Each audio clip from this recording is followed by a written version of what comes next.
You know, most Friday afternoons we tape a piece for our program on the streets of New York City. Now, this, of course, takes planning, meticulous preparation, and a lot of hard work, so it was only a matter of time before we said to hell with it.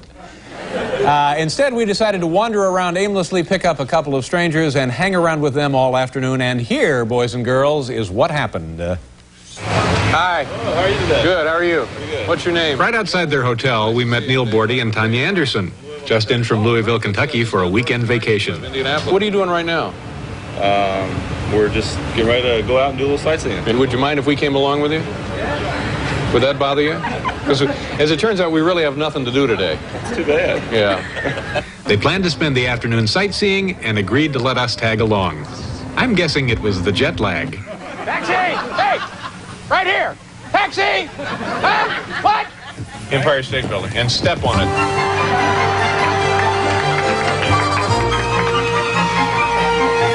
Nice view, huh?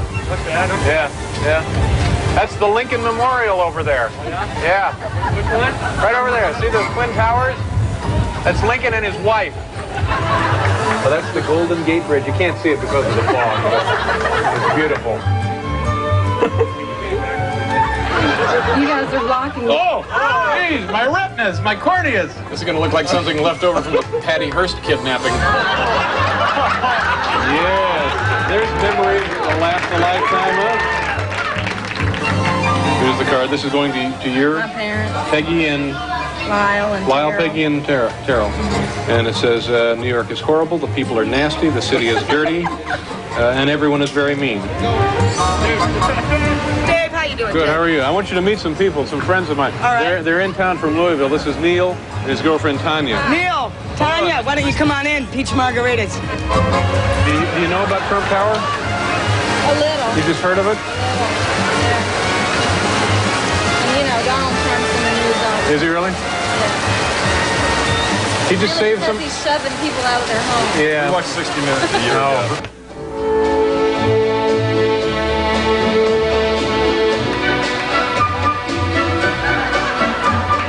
Hi, how are you? Are you the security man? Yes. Are you carrying heat? Keep an eye on you. Yeah. Do you have a gun on you? Yes. Show us your gun. I don't think it'd be.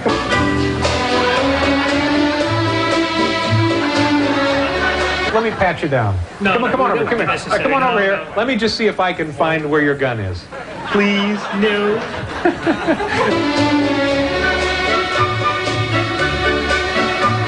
What does that The go way it's for? cut. That's $10,000. 10 grand. I don't know. That might be a little showy with that necklace. Foxes are what? They're clubbed to death? No, no, no. Well, they have to be very carefully put to sleep. Are they shot in the head? What?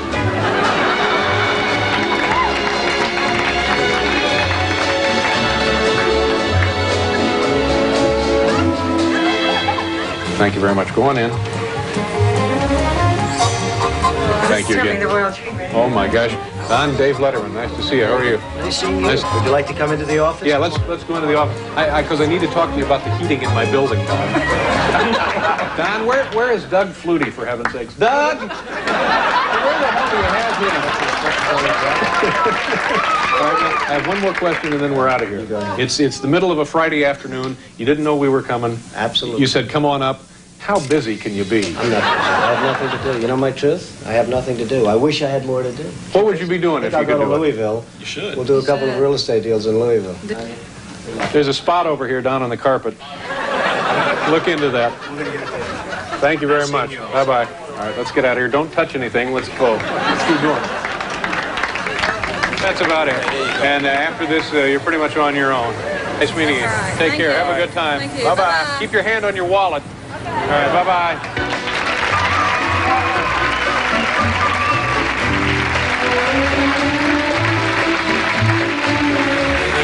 Very nice people from Louisville. We'll be right back with Mr. Wizard.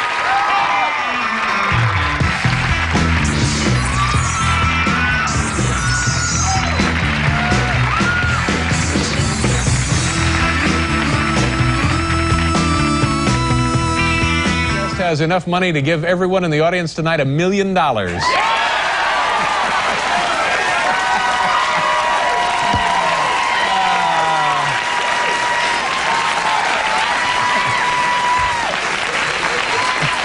Okay. Okay, we'll see what kind of mood he's in. Ladies and gentlemen, please welcome the author of this book right here, Trump, The Art of the Deal, Donald Trump. Hi, Donald. Good to see you. Nice of you to stop by. Thank you, David.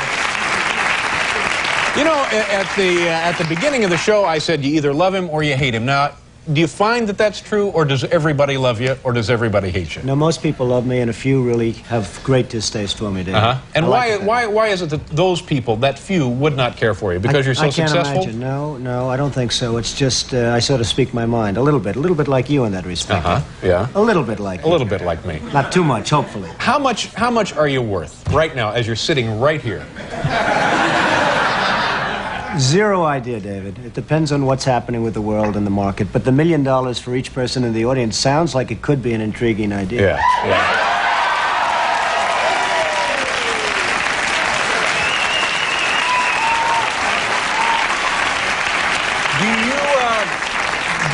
Do you make more money? You own casinos. How many casinos do you own?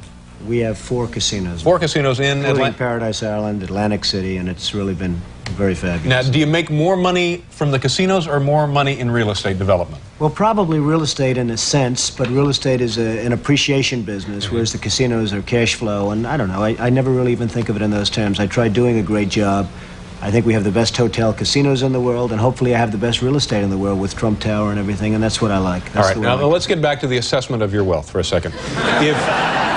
If you had to liquidate, if you just decided I'm going somewhere else, I'm going to live in a trailer, and you wanted to sell off, everything, you'd start with your real estate development, all of your real estate holdings, and whatever else you have, your casinos, so on and so forth. You sold everything. Right. How big would that check be that you put in your pocket when you headed west for the trailer? Well, I hate to disappoint, but I have zero idea, David. How come this seat is at such a low level? You know, I'm looking at him. He's got this stage rigged, folks. No. But that seat is a good six inches higher than my seat. And so am I. Huh? I see. But no, I'm serious. I think that this. I'm not going to get you off that subject. No, this is. I think this is the kind of thing that people love to fantasize about, because you are unquestionably one of the most successful men in the country, if not the world, and also one of the wealthiest. So, give us a figure that we might ponder here. You'll never get it out of me, David. You'll never get it out of me. You'll try, but you'll never get it. Let's get something like how we're going to become more successful. Let's talk about that. I read something this afternoon that said in the bank right now you have $500 million in cash. In cash. Is that a fair? Which paper did you read that in? Well, I can't divulge those sources. You have to give me the newspaper. No, just tell me, is that not true, or is that close? Am I nuts here? Well, I don't know. You have to tell me where you got that, David. This is a very unusual interview, folks. You won't put a figure, just an imaginary figure? Never would. $1 billion. You're worth $1 billion? Perhaps. Perhaps. Perhaps. Perhaps. Are we the low side of perhaps or the high side of?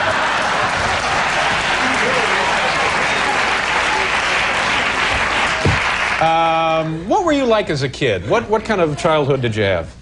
Well, I had a good childhood, wonderful parents, really good parents, and it was a good, solid childhood, I'd say. Very normal in a lot of respects, but a very, very solid childhood. Yeah. From the standpoint of family, you know. Are you a driven person? Did you jump out of bed in the morning and just... I don't think of myself as driven. I'm fortunate. I don't need lots of sleep like some people, and some people don't. I don't need that. I would say that I'm somebody that enjoys what I do, and I enjoy it so much that perhaps I do it well. But I really enjoy what I do. I don't like to think of myself as driven. I don't like to think of myself really as ambitious. I just enjoy what I do, Dave. Is what you do something you've always wanted to do? I know your father was and still is a real estate developer. My father was in the real estate business, and I've been in that and other businesses and different things. I like what I'm doing. I just enjoy what I'm doing. I love the real estate business, and I love the other businesses that I'm in. Could you have done it without your father as a support system, both emotionally and financially? Did he help you out when you were starting? The emotional was very important, and I learned a lot from my father, more than anything else. I learned a lot. My father was out in sort of a tough business in Brooklyn, Queens, rent-controlled property and various properties, and it wasn't a great business. It was a good business, and he was a solid guy and a bright guy. And I learned a lot from my father. And I think in terms of support, that would be the #1 thing that I got from my father. Have you had failures, big failures? Well, I don't look at failures as failures. I think a failure is something that you really want to learn by. I would say that I haven't had too many, and I want to keep it that way. I like keeping What's it. the biggest bath you've taken on a deal? I don't know if I can answer it yet. I mean, let's see what happens. So far, I've been very fortunate. But, I mean, we've all been fortunate. Markets have been going up other than a few weeks Now, did you ago. get hurt in the stock market then? Not particularly, but I think everybody gets hurt because when you lose $1 trillion or whatever throughout the world, I suspect everybody's hurt indirectly. I'm in the real estate business. You sell apartments, you sell this, you sell that. Perhaps people don't have as much. Everybody gets hurt by that, David. Let me ask you one more of these silly questions, and I promise after we do the commercial, we'll go on to other topics. Then we're going to get serious, right? Well, I didn't say that. What would it take, what kind of a hit would it take to get your attention where you would maybe need a drink? Where somebody came in and said, Don, we got some bad news. Woo!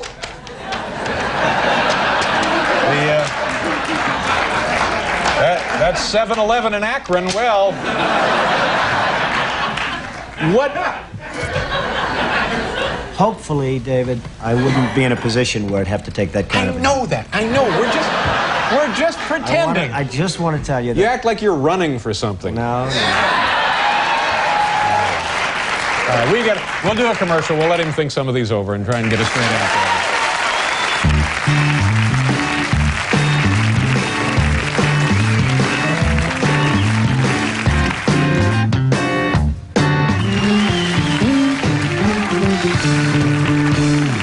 Okay, Donald Trump is here. You're on the cover of the new issue of People magazine. I don't know what I'm beating around the bush here. I don't know why you're being so goofy about this. It says on the cover, you're a billionaire. It at does 41. say that? Yeah. Well, if so people would you says it, I would have to believe it. When people say so...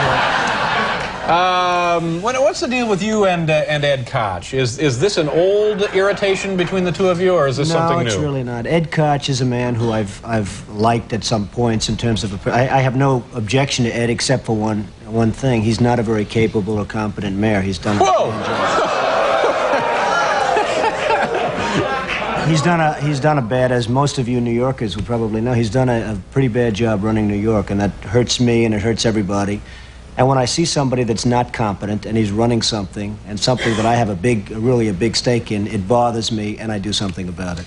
Are you speaking from a position of somebody who has a lot of really, really special interest in the city? No, it's not I do have a special interest. I have a special interest in New York. New York City is a hot city. It's a great city. It's the greatest city in the world, according to many, and according you're here, and we're also here. Right.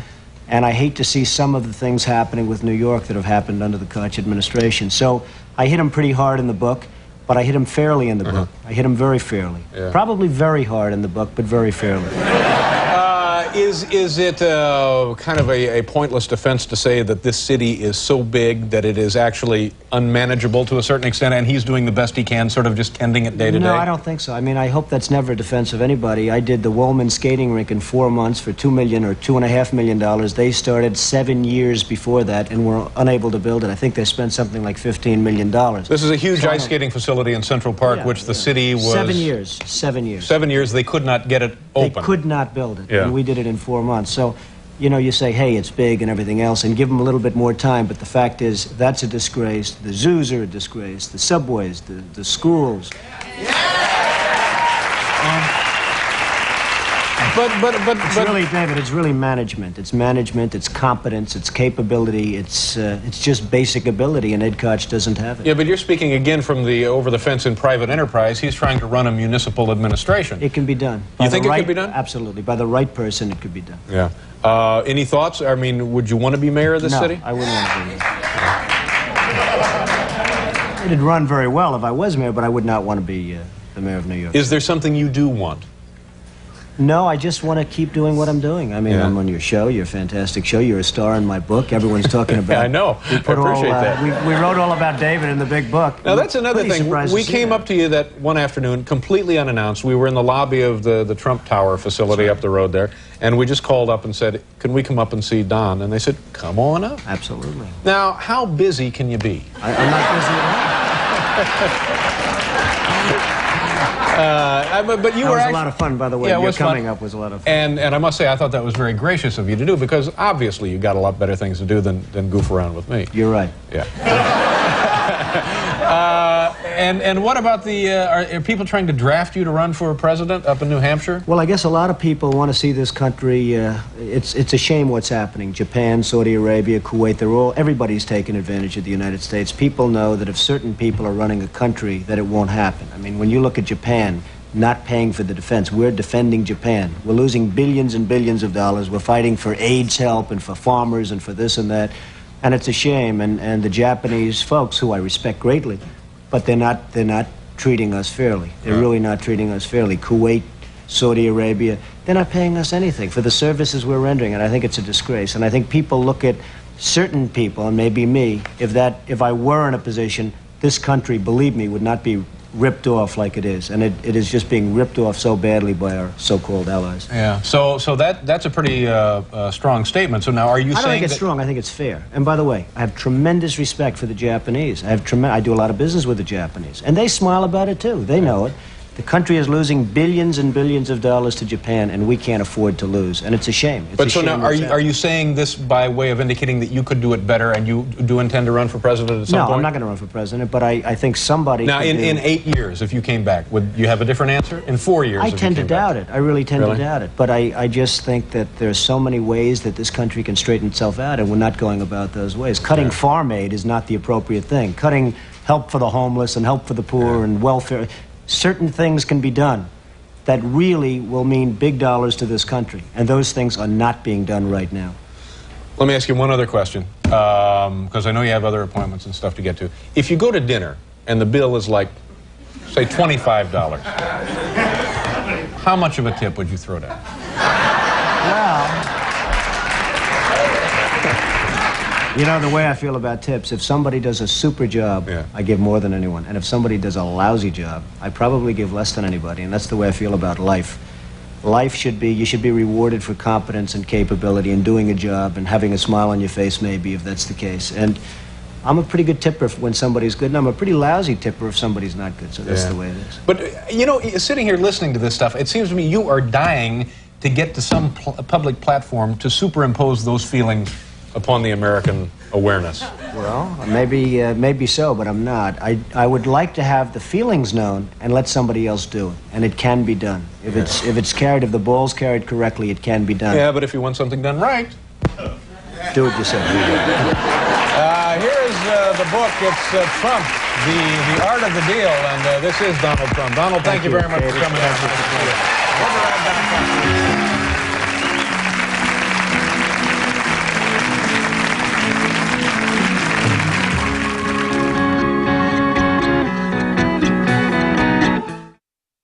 For 12 seasons, our next guest has broadcast the NFL Today with Brent Musburger. He is a man who knows the angles and the odds on everything from the White House to the Super Bowl. Folks, please say hello to Jimmy the Greek Snyder. Hi, Jimmy. How are you? Nice to meet you. Thank you. Thanks for being on the show. Since I can make it all even, you can come on our show tomorrow, then tell us what's wrong with the Giants. All right, I'll be happy to do that. Okay. All right. Let's I mentioned here the White House to the Super Bowl. Since we just mentioned it, since we were talking about Gary Hart, could you now give us odds on the Republican nominee, the Democratic nominee, and the ultimate winner? And Gary Hart, too? Yeah, whatever. See what too much love's done for you? What's that? It blows out your brains. Okay. That's mine. I see. Okay. Now, the Republican nominee, it's 8-5 that Bush beats Dole. Uh-huh.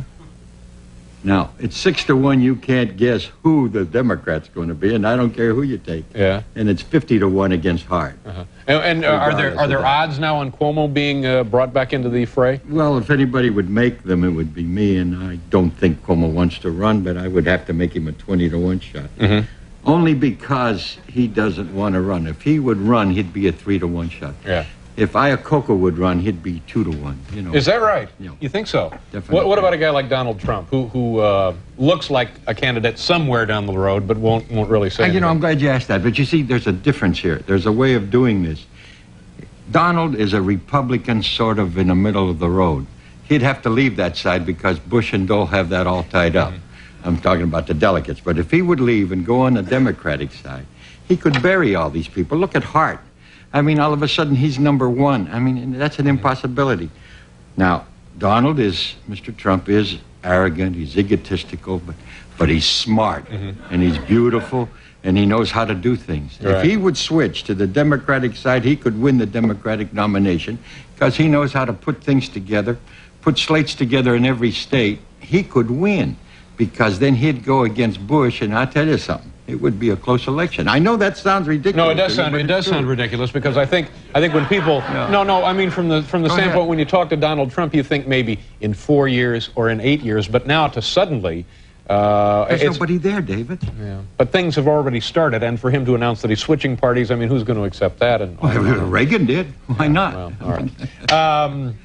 Now, how do we describe you? You're a professional gambler, and I was a professional. You don't gamble gambler anymore? No. Yeah. Oh, except on the market every morning, like 500 or 600 shares of stock every day. But most of your life, that's how you made your living, right? 1962. Yes. I think you were the first gambler that Americans probably became aware of on a national basis. That's because I made the numbers first. That was all. You know, I mean, I've been around for 50 years, so consequently. Do you remember how you started gambling? What your first bet was? How much you won? First big one I remember. What the was first that? time I bet $500 or more was on Lewis against Smelling, 1930 something, 39 or something. I had to borrow $500 so I could lay 9 to 5. Had this been something you got from your family or your friends? Were they all gamblers as well? No, I was born in Steubenville. I was born in Steubenville, Ohio. I mean, and I was 25 before I found out that gambling was illegal, because they had 11 gambling houses in a town of 40,000. Is that right? You know, I say that. I mean, it's kind of cute, but it's true. Yeah. If you had to exist, you either had to work in a coal mine or a steel mill, or gamble, and I thought that was easier. Now, when you were gambling regularly, on any given weekend, how many different bets at how much money would you have out? No, you don't. When I was gambling, I never played a lot of games. I would wait and play a lot of money on one game. Like, give us an example. Well, the big one that I lost, in fact, was Kentucky against Santa Clara in 1950. And I bet $250,000 on it. But you know... I'm sorry? $250,000 on one game? Yeah, but I lost it. Jeez, that's But you know, impressive. I bet $50,000 on the other 5 bowl games that day, and I won all 5 of them. But you know what? Goes to show you how reaching smart for I my was. wallet to give you a hand, and you broke even then that day. Yeah, I broke even, but the whole thing about it, you know, today there's people in Vegas and around the country that do that every week. Yeah. I mean, it was nothing. It's really mushroomed, hasn't it? It sure has. Do you remember your single biggest win and your single biggest loss? Was that it, the $250,000 loss? A big win was Truman against Dewey, you know. Really? You had money on that? Yeah. I didn't have to put up too much for that. I wouldn't think so. And how much did you end up bringing home? I took 17-1. I mean, it's a matter of record that I won 170,000. But Winchell was around, and somebody, you know, by the time the story was told and retold, he had me winning $1,700,000, and I had the IRS on my back for about 7 years after that. How are you and Brent getting along? Wasn't there about 5 years ago you guys got into a scuffle in a bar or something? Now listen, we've been together for almost 13 years. We're entitled to one argument. I mean, you have that many arguments with your wife every week. No, Brent said something he shouldn't have said, and I did something I shouldn't have done. He and I are the closest of friends. I saw him on your show. But somebody did get punched, right? Well, it was about even. All right, a little punch out. Did you hear that, Paul? We're entitled to one punch out. This is the man you see every, I guess, Saturday and Sunday now, right? Well, Saturday and Sunday this week, right? And next week also. Jimmy the Great. Pleasure to meet you, Jimmy. Thank you very much for being here. We'll be back.